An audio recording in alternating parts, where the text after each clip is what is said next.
Dopo aver eliminato ai rigori i sovietici del Dniepr. Ecco le immagini con il Bordeaux in maglia blu. 1-1 a Bordeaux all'andata ed 1-1 mercoledì a Kryvyi Rog. Quindi tempi supplementari senza nulla di fatto e poi rigori. 5 realizzazioni dal dischetto per i francesi e 3 per i sovietici. Attuale leader del campionato, il Bordeaux offre l'intelaiatura alla nazionale campione d'Europa. Nelle sue file i nazionali Battiston, Tigana, Gires, Lacombe, il centrocampista portoghese Cialana, l'attaccante tedesco Dieter Müller. L'allenatore juventino Trapattoni ha preso con filosofia l'esito del sorteggio.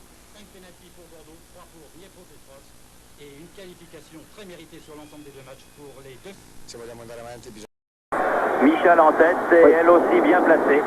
Alors effectivement, c'est Porto qui frappe le premier. Face à face, Krakowski et Patrick Battiston. Allez. Alors là, c'est simple. Je vous signale que comme les soviétiques s'entraînent en salle pendant tout l'hiver, inutile de vous dire que ce sont de remarquables tireurs de coups de pied arrêtés. On l'a vu à maintes reprises. Et que dans cet exercice, ils sont loin d'être maladroits.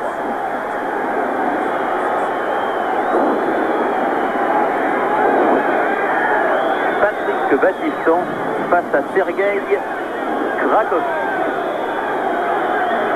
Je vous avouerai que j'ai la gorge très sèche. Je suppose que vous aussi devant vos récepteurs. Voilà. Allez, 1-0. Battiston, c'est oui.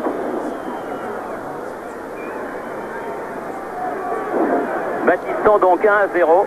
Oui, il me semble que ça cogne un petit peu plus fort dans ma poitrine, la Thierry. Alors c'est au tour de Dominique Dropsy d'aller dans le but et c'est Litovchenko, me semble-t-il, qui va être le premier tireur. Oui, c'est Litovchenko. Le capitaine...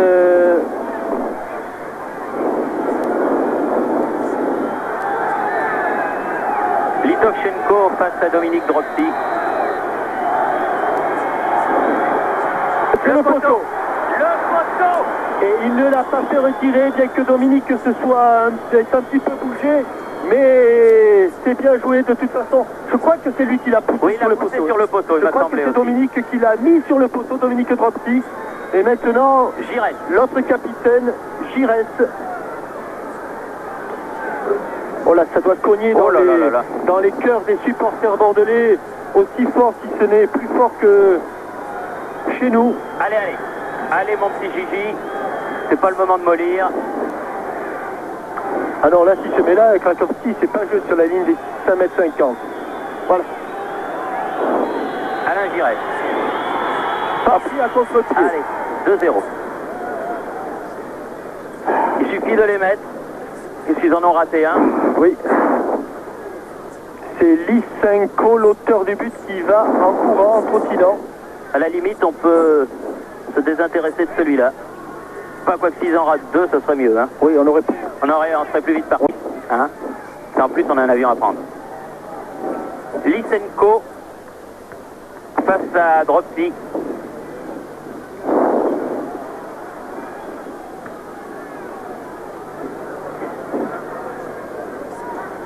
Et qui a beaucoup de vent d'ailleurs, le ballon ne tient pas sur le point de très calme, Dominique Dropsy.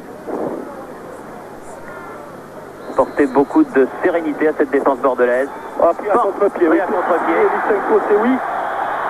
2-1 pour Bordeaux.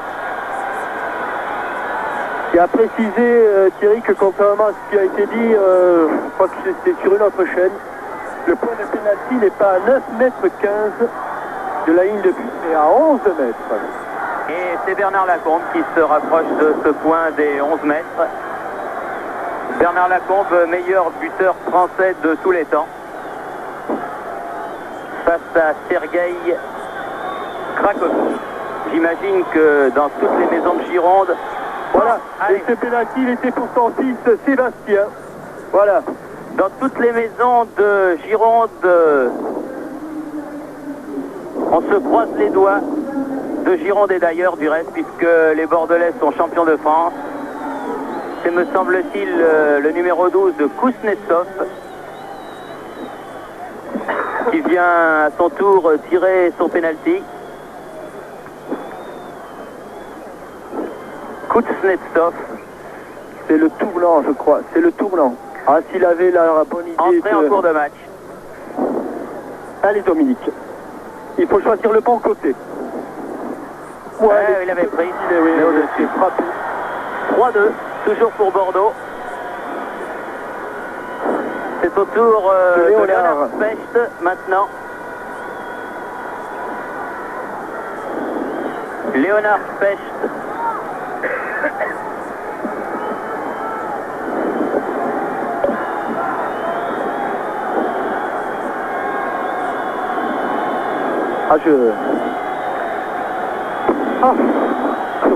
Allez Léonard. Oui, c'est du rail, hein. Léonard. Bien pris à contre-pied du plat du pied. Allez maintenant, c'est Fernando Chalana, je crois, le dernier tireur. C'est dans ses pieds que réside une qualification pour les demi-finales de la Coupe d'Europe des clubs champions. Allez Fernando. Il y a d'abord Pouchkov. Oui. Pouchkov, le numéro 4, le stopper de Dniepopetrovsk qui va venir tirer son penalty. S'il le rate, c'est fini. C'est fini.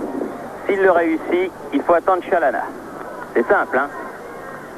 Pas de problème. Allez, encore le bonhomme. côté Dominique. Il fait à contre-pied. 4-3. Et voilà. Tout dépend de Fernando Chalana.